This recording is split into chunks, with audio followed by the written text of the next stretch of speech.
vestibulocerebellum, that it has got connections with the vestibular apparatus, and it is concerned with the equilibrium and the balance, and it is also known as the artery cerebellum. So the vestibulocerebellum, it is concerned with the balance and the equilibrium. Second part is spinocerebellum, or also known as the paleocerebellum. It consists of the intermediate zone of the cerebellar hemisphere. So the intermediate zone of the cerebellar hemisphere is known as the spinocerebellum or the paleocerebellum. This region receives proprioceptive input from the body and a copy of the motor plan from the motor cortex, and it is concerned with the coordination of the movement. So spinocerebellum, it is concerned with the coordination of the movements. Third part is the cerebrocerebellum or the neocerebellum, and it is the lateral portion of the cerebellar hemisphere. So the cerebellar hemisphere has got the intermediate zone and the lateral part, and the lateral part, it comprises the cerebrocerebellum, and it is concerned with the planning and the programming of the movements, and it is connected mainly to the cerebral cortex. So these three functional parts of the cerebellum, that is vestibulocerebellum, spinocerebellum, and the cerebrocerebellum, has got the distinct actions. Now come to the overall functions of the cerebellum. Why the cerebellum is necessary in our body? First is the control of tone and posture. So the cerebellum, it is responsible for controlling the tone of our body and the posture of our body. This tone and posture, it is mainly the function of spinocerebellum. And whenever there is changes in body posture, so whenever a person changes his posture, the sensations, proprioceptions goes from body to the cerebellum through the spinocerebellar tract, seniocerebellar tract, and the tectocerebellar tract. So any change in the body posture receives the input from to the cerebellum by these tracts, and there is reflex correction of the muscle tone from cerebelloreticular, cerebrovestibular, vestibulospinal, and reticulospinal. So any change in body posture, sensations gone from the body to the cerebellum, and it goes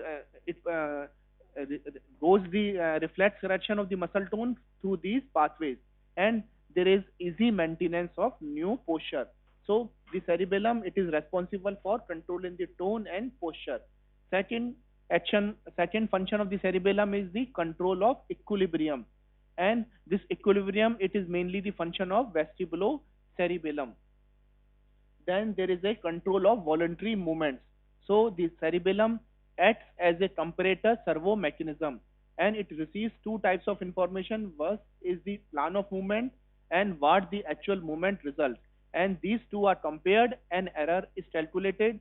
The corrective output signal goes to the motor cortex and the brainstem nuclei, and then down to the anterior horn cell. So the control of voluntary movement is also a function of the cerebellum. Then there are certain other functions of the cerebellum, like planning of the movements. When you are planning some movements, timing and sequencing of the movements, particularly during the rapid movements such as during walking and running. So timing and sequencing of the movement is also an important function of the cerebellum. And from the peripheral feedback and motor cortical impulses, the cerebellum calculates when a movement should begin and stop. Now prevention of the overshoot. So this is an important function of the cerebellum, that it prevents the overshoot.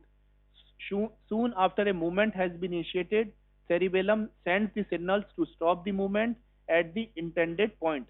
So the cerebellum calculates when the movement should stop. Otherwise, the patient is either having the undershoot or the overshoot. So it prevents either the undershoot and the overshoot.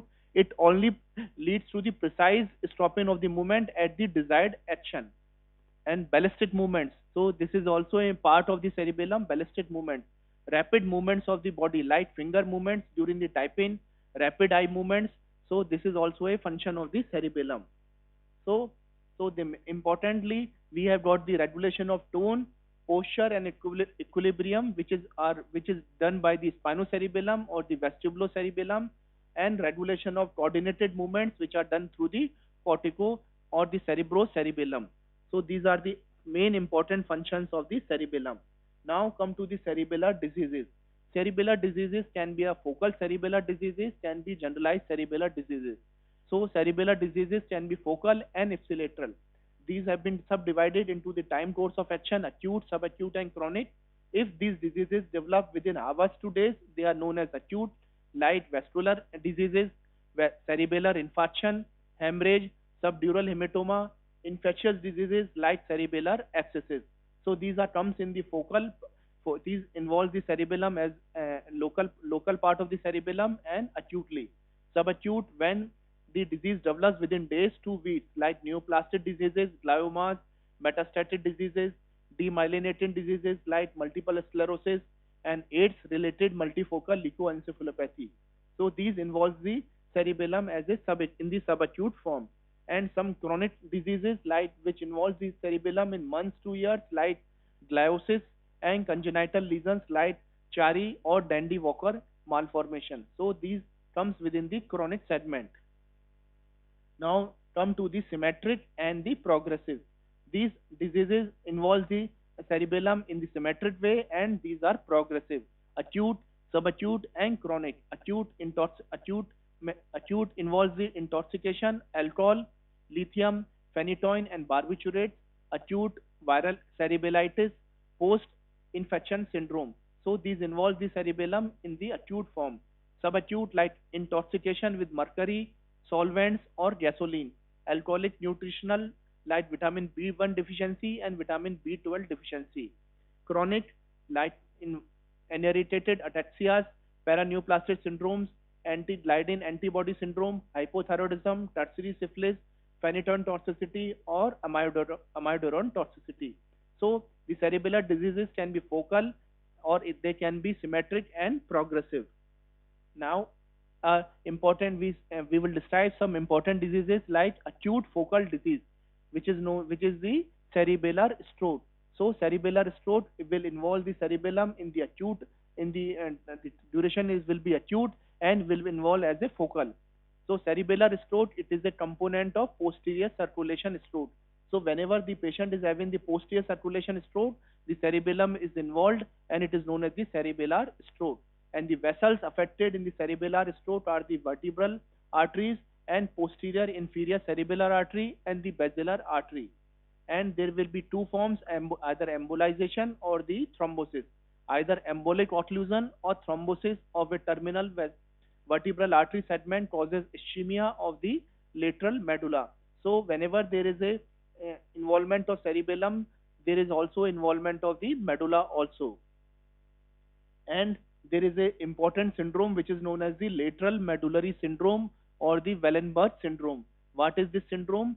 There is a combination of vertigo, numbness of the ipsilateral face and contralateral limbs, diplopia, hoarseness, dysphagia, dysarthria, and ipsilateral Horner syndrome. So these are the components of the Wallenberg syndrome or the lateral medullary syndrome. And most of the cases of Wallenberg syndrome results from ipsilateral vertebral artery occlusion. And in the remainder, the pica, that is the posterior inferior cerebellar artery occlusion, is responsible. So the lateral medullary syndrome or the Wallenberg syndrome results from the occlusion of either the vertebral artery or the posterior and inferior cerebellar artery. Now, the occlusion of superior cerebellar artery. So there are superior cerebellar artery and the inferior cerebellar artery. This inferior cerebellar artery divides into anterior inferior cerebellar artery and posterior inferior cerebellar artery. So whenever there is occlusion of superior cerebellar artery, it results in severe ipsilateral cerebellar ataxia, nausea, vomiting, dysarthria, contralateral loss of pain and temperature sensation over the extremities, body, and face. So these are the clinical features which develops by the occlusion of superior cerebellar artery. And whenever there is an occlusion of anterior inferior cerebellar artery, it produces the variable degrees of infarction because the size of the artery and the territory it supplies vary inversely with those of the pica. So whenever there is an occlusion of anterior inferior cerebellar artery, the clinical features vary because there is an overlap between the supply of anterior inferior cerebral artery and the posterior inferior cerebellar artery. Now come to the ataxias. So there are some cerebellar ataxias and they are inherited ataxias. These inherited ataxias may show different mode of inheritance. They may show autosomal dominant, autosomal recessive, or the maternal. The maternal is the mitochondrial. So these are the three important modes of inheritance, either autosomal dominant, autosomal recessive, or the maternal mode of inheritance. Within families with dominantly inherited ataxias, many gradations are observed from purely cerebellar manifestations to mid-cerebellar and brainstem disorders, cerebellar and basal ganglia syndromes, and spinal cord affection. So that means the patient who is suffering from ataxia may show only the clinical features related to the cerebellum, or there may be mixed clinical features along with the cerebellum. There may be involvement of the spinal cord, there may be involvement of the brainstem, or there may be involvement of basal ganglia. So it depends upon the involvement. And there are some important autosomal dominant ataxias. This autosomal dominant spinocerebellar ataxias include spinocerebellar ataxia type 1 to type 48. So the spinocerebellar ataxias have there is a long list of spinocerebellar ataxias according to gene involvement from type 1 to type 48. There is also a dentatorubral pallidoluysian atrophy, that is DRPLA, and episodid ataxias type 1 to type 7. So this is a long list of spinocerebellar ataxias, and the clinical phenotypes of these spinocerebellar ataxias overlap. So the clinical features of these different spinocerebellar ataxias have got or have overlapping clinical features, and the genotype has become the gold standard for diagnosis and classification. How these spinocerebellar ataxias has diagnosed? They are diagnosed through genotyping. So according to the gene involvement, they have been classified and diagnosed. And although the phenotype is variable for any given disease gene, a pattern of neuronal loss with gliosis is produced that is relatively unique for each ataxia. For each ataxia, a neuronal loss with gliosis, it is produces the specific pattern of neuronal loss with gliosis. There are some certain important autosomal recessive ataxias also, and the important autosomal recessive ataxia is the Friedreich's ataxia, and it is the most common form of inherited ataxia, comprising one half of all hereditary ataxias. This Friedreich's ataxia, it may occur either in a classical form or in association with a genetically determined vitamin E deficiency syndrome, and the two forms are clinically indistinguishable. So this Friedreich's ataxia may be in the pure form, or it may be associated with the vitamin E deficiency syndrome, but the clinical features of both the syndromes are similar. And the Friedreich's ataxia usually presents before the age of 25 with progressive staggering gait, frequent falls, and titubation. So this is the presenting manifestation of Friedreich's ataxia. The patient presents with the staggering gait, frequent falls, and titubation, and the lower extremities are more severely affected than the upper extremity. Dysarthria occasionally is the presenting symptom, or the cardiomyopathy is the presenting sign. So the patient may present to you with either dysarthria or the cardiomyopathy. And when we do the neurologic examination, we will find nystagmus, loss of fast static eye movements, dysmetria, and ataxia of the trunk and the limb extremities. But the prognosis is poor because the median age of death is 35 years, and women have got a better prognosis than the men, and cardiac involvement occurs in majority of the patients. Around 90% of patients has got cardiac involvement in the form of cardiomegaly, symmetric hypertrophy, murmurs, conduction defects. There may be moderate mental retardation, or psychiatric syndromes may be seen in a small percentage of patients.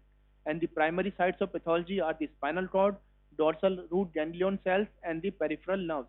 So this Friedreich's ataxia may involve other parts of the body apart from the cerebellum, and there may be slight atrophy of the cerebellum, and the cerebral gyri may be seen in the patients of Friedreich's ataxia. Another autosomal recessive ataxia is the ataxia telangiectasia.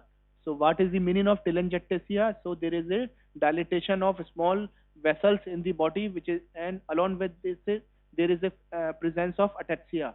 So the patients with ataxia telangiectasia present in the first decade of life.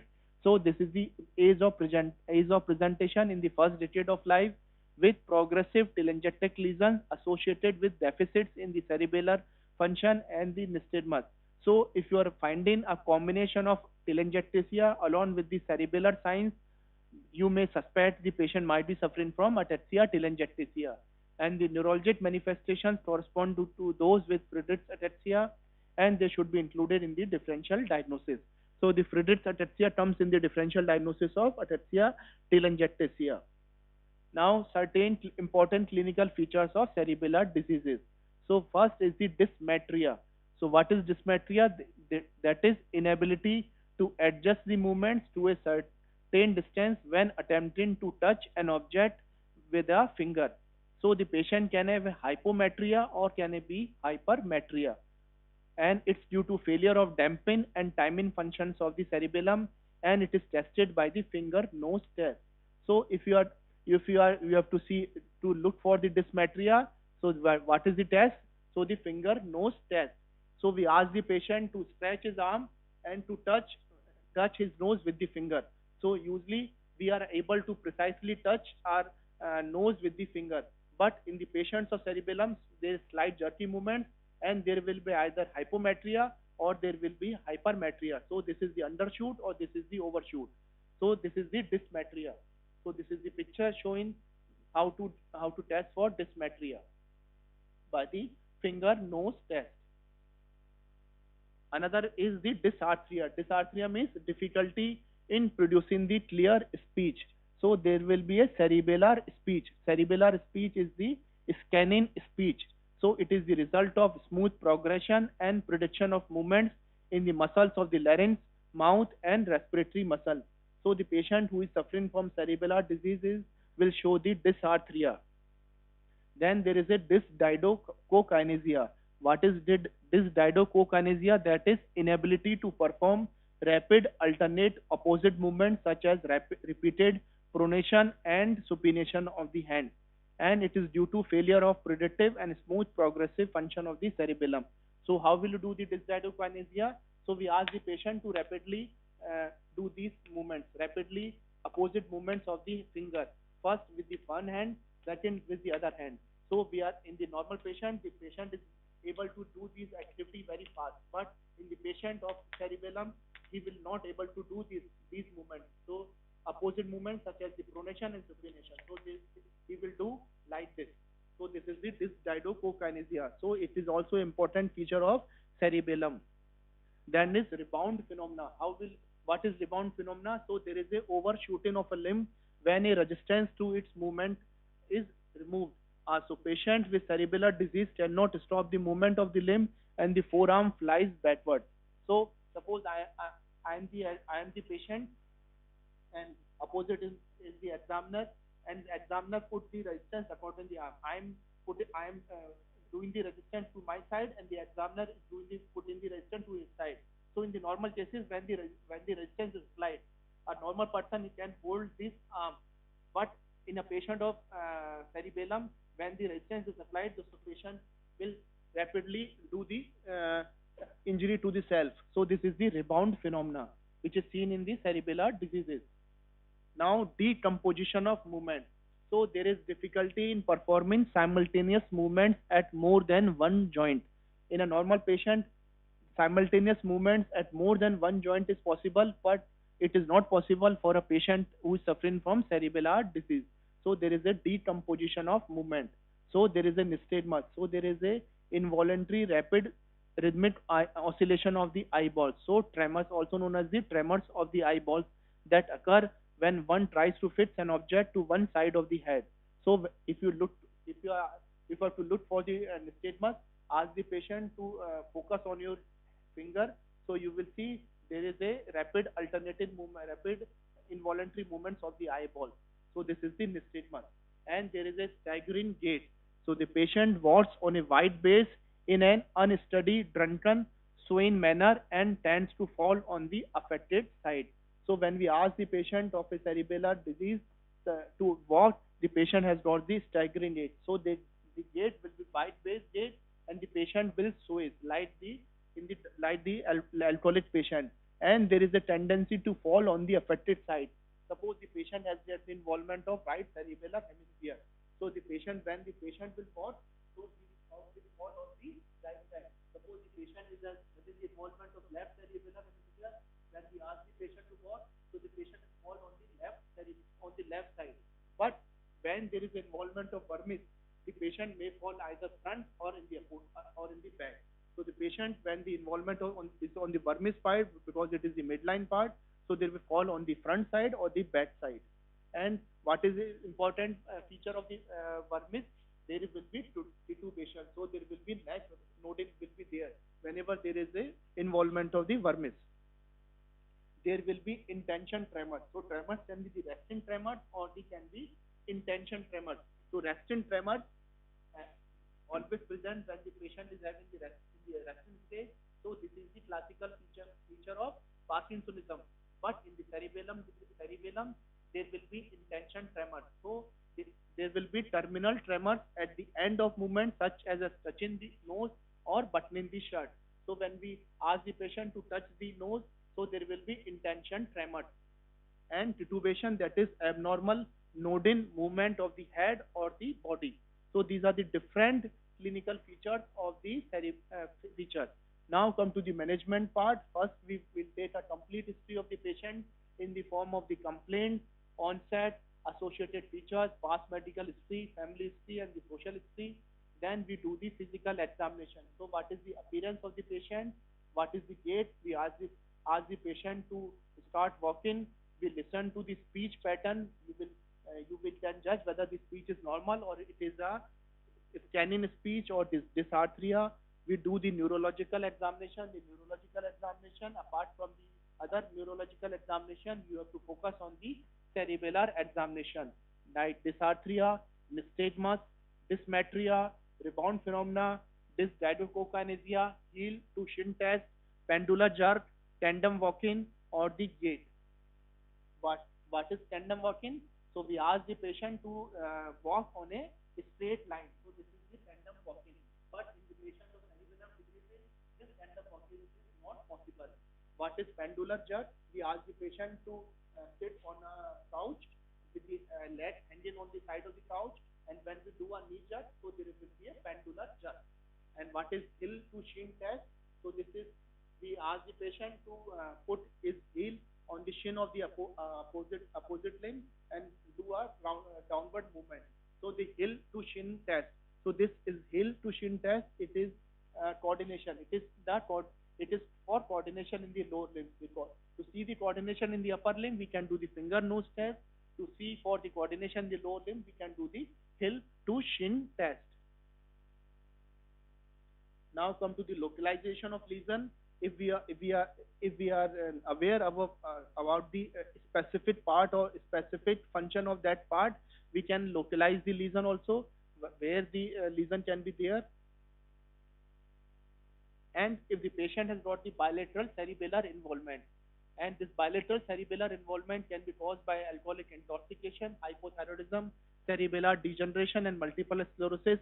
In that scenario, the patient will have the dysarthria. There will be incoordination of both the arms.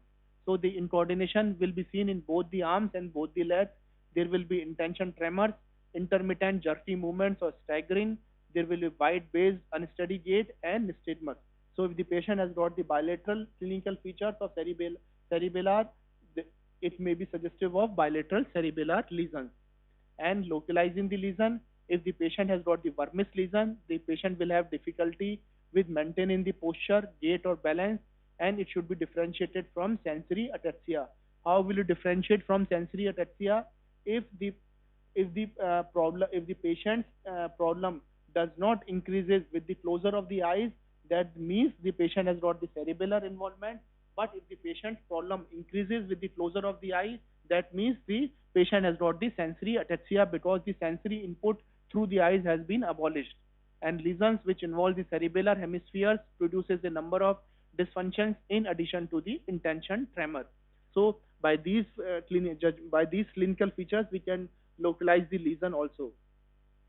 And there is the anterior vermis syndrome and the posterior vermis syndrome. This anterior vermis syndrome involves the leg region of the anterior lobe, and it results from the atrophy of the rostral vermis, most commonly caused by the alcohol abuse, and it results in staggering gait, trunk and leg dystaxia, and the posterior vermis syndrome involves the flocculonodular lobe, and it usually results as a result of brain tumor in the children, mostly the medulloblastoma, and it results in truncal dystaxia or the ataxia. And if your patient is suffering from the cerebellar disease, you should go for certain investigations. First, the general investigations in the form of CBC, ESR, RFT, LFT, RBS, brain imaging, viral serologies, ceruloplasmin level, serum and urine copper, and the cerebrospinal fluid should be tested for syphilitic infection in patients with progressive ataxia and other features of Tape's dorsalis. Similarly, antibody titers for the Lyme disease and Legionella should be measured, and genetic studies to find out which type of spinocerebellar ataxia it is.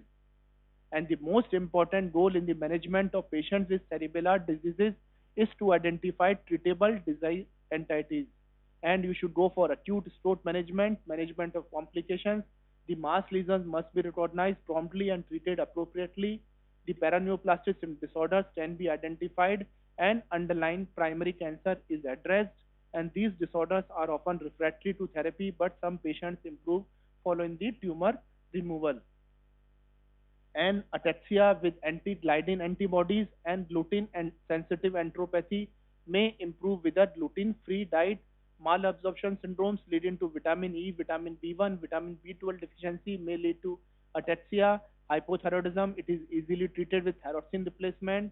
Amino acidopathies, leukodystrophies, urea cycle abnormalities, and mitochondrial encephalomyelopathies may produce ataxia, and some dietary or metabolic therapies are available for these disorders. And the deleterious effects of phenytoin and alcohol on the cerebellum are well known, and these exposures should be avoided in patients with ataxia of any cause. So the history regarding the use of phenytoin and alcohol should be focused in the patients suffering from cerebellar diseases. And there is no proven therapy for any of the autosomal dominant ataxias. Spinocerebellar ataxia type 1 to type 6, so there is no any proven therapy. And there is preliminary evidence that edbinon, which is a free radical scavenger, can improve myocardial hypertrophy in patients with classic Friedreich's ataxia, but there is no current evidence that it improves the neurologic function. So there is evidence that this drug, that is idbinon, improves the cardiomyopathy in patients of Friedreich's ataxia, but there is no role in improvement on the neurologic part. And there is another drug which is known as riluzole. This riluzole showed that it is a glutamate antagonist and it may offer certain benefits. Iron chelators and antioxidant drugs, these are harmful in Friedreich's patients because they may increase the heart muscle injury. The acetazolamide can reduce the duration of the symptoms of episodic ataxia. At present, identification of at-risk person genotype together with appropriate family and genetic counseling can reduce the incidence of these cerebellar syndromes in future generation. So genetic counseling is must in the patients who are suffering from spinocerebellar ataxia. Otherwise, these diseases may go into the future generations also. And the treatment is multidisciplinary approach, which is headed by the neurologist, and it also involves the physician, physiotherapist, speech therapist, extra, and other specialties and subspecialties as defined by the etiology diagnosis. And in the summary, the cerebellum, it is responsible for the coordination of movements, and diseases of the cerebellum manifest in a wide spectrum of movement disorders. And the diagnosis of cerebellar diseases is usually clinical, though etiologies are extensive. Management is targeted at the cause, and Friedreich's ataxia, it is the commonest cause of cerebellar ataxia, and with supportive care, a significant level of comfort can be achieved and maintained in patients with cerebellar diseases. Thank you.